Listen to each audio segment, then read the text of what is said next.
Capcom has been getting heat for a while over their anti-modding stance, and things have only been getting much worse for them over the last few days.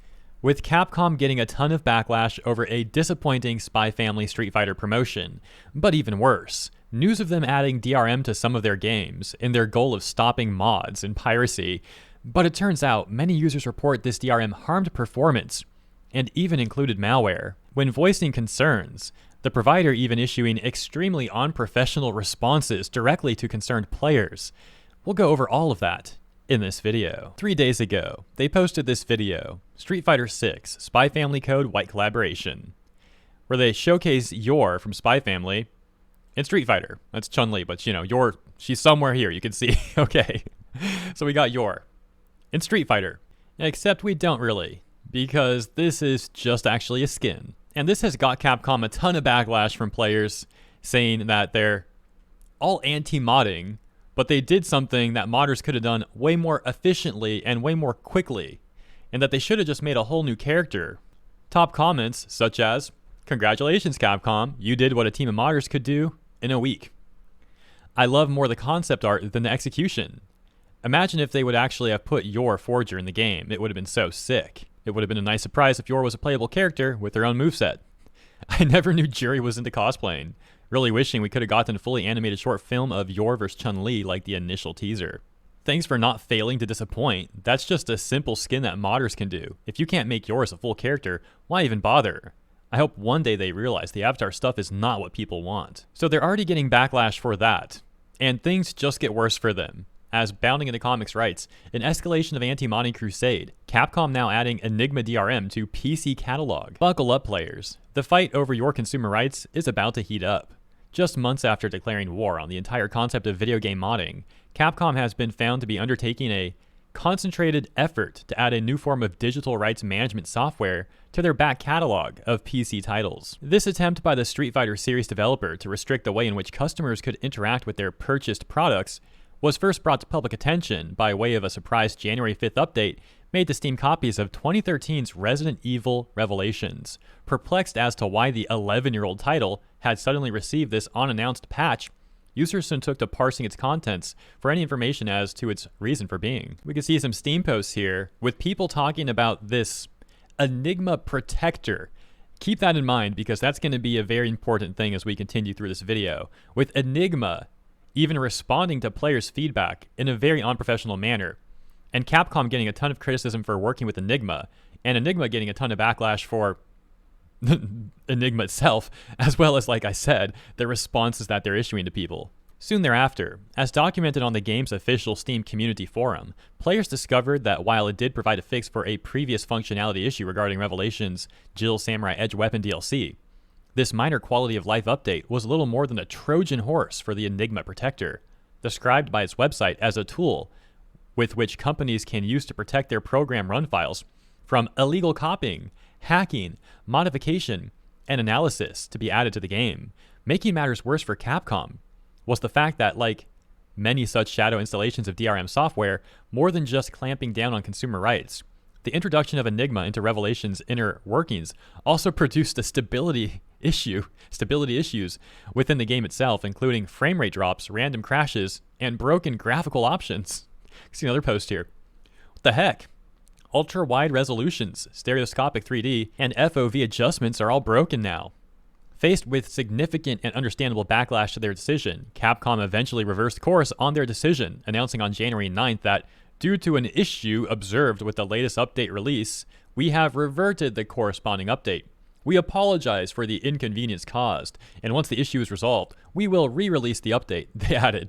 Thank you very much for your patience and cooperation. However, though Revelations managed to wrestle a temporary stay of death by Enigma from the hands of Capcom, it was soon discovered that it was far from the first of the developer Steam's titles to have received this treatment since initially being released to the digital retail platform, as evidenced by user reports, and the direct notion in each game's respective patch notes of recent modifications made to their executable files affected releases, all of which have yet to have the DRM removed. And a list of games right there, if you want to go ahead and pause and take a look at all of that. And continuing. Notably, this development comes just a little under 6 months after Capcom publicly revealed their disdain for the practice of modding. They had said back in October of 2023 at a Capcom Open conference, all mods are defined as cheats, except when they are officially supported, and thus what modders are doing internally is no different than cheating. Elaborating on this declaration, Yahagi explained, mods are popular with users because they allow them to add or change various features to an existing game. However, for the purpose of anti-cheat and anti-piracy, all mods are defined as cheats. That is to say that mods that are not officially supported by the game are impossible to distinguish from cheat tools, implementation-wise. The full quote goes on quite a bit longer, but we're just going to skip ahead because it all essentially boils down to mods bad. The article also mentioned massive backlash that they received on Resident Evil Revelations, so let's check out some of the Steam reviews there before we move on to the next part of the video.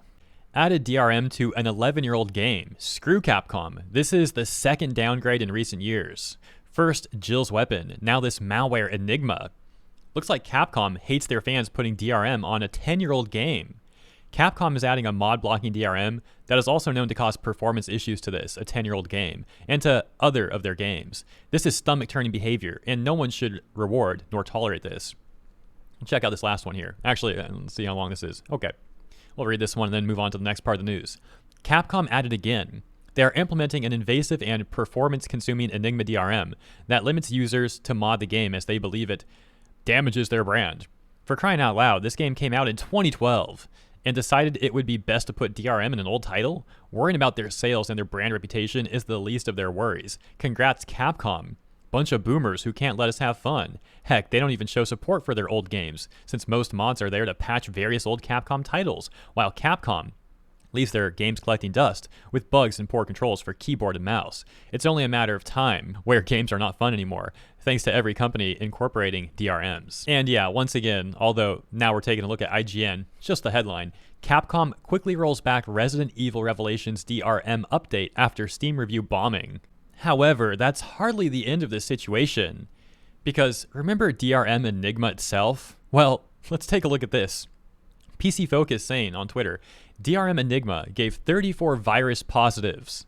Capcom started to add this DRM to their old games. All behind this company is so shady. It's developed by a Russian company with no name or address, and sold through a website which domain name was paid for through a front based in Moscow, Russia.